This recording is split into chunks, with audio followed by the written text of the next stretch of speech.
ഇന്ന് നിങ്ങളോട് സംസാരിക്കാൻ പോകുന്ന വിഷയം, ഇപ്പോൾ KSRTCയിൽ സ്ത്രീകൾക്ക് സൗജന്യ യാത്ര അനുവദിക്കുന്നതിനെ കുറിച്ച് പല ചർച്ചകളും നടക്കുന്നുണ്ട്.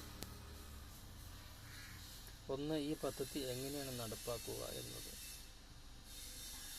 അത് സ്വകാര്യ ബസ്സിനെയും autorickshaw, taxi, Uber, bike, Uber ഈ മേഖലയിലേക്ക് എങ്ങനെ ബാധിക്കും, അതുപോലെ തന്നെ ഇതിന് എവിടെ നിന്നാണ് പണം, ഇത്രയും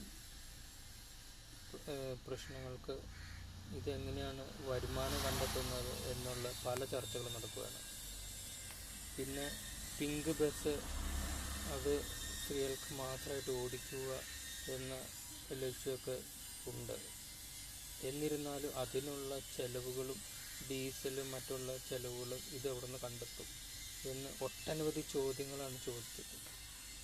ഈ ചോദ്യങ്ങൾക്കൊക്കെ നമുക്ക് ഉത്തരം കണ്ടെത്തുക എന്നുള്ളത് ഒരു വലിയ വിഷമമുള്ള കാര്യമാണ്.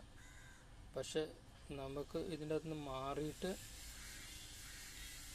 സ്ത്രീകൾക്കും കുട്ടികൾക്കും മുതിർന്ന ആളുകൾക്കും ഒരു 50% ടിക്കറ്റിൽ റേറ്റ് കുറച്ച് കൊടുക്കുക, അതുപോലെ തന്നെ പുരുഷന്മാർക്ക് ഒരു 30% കുറച്ച് കൊടുക്കുക.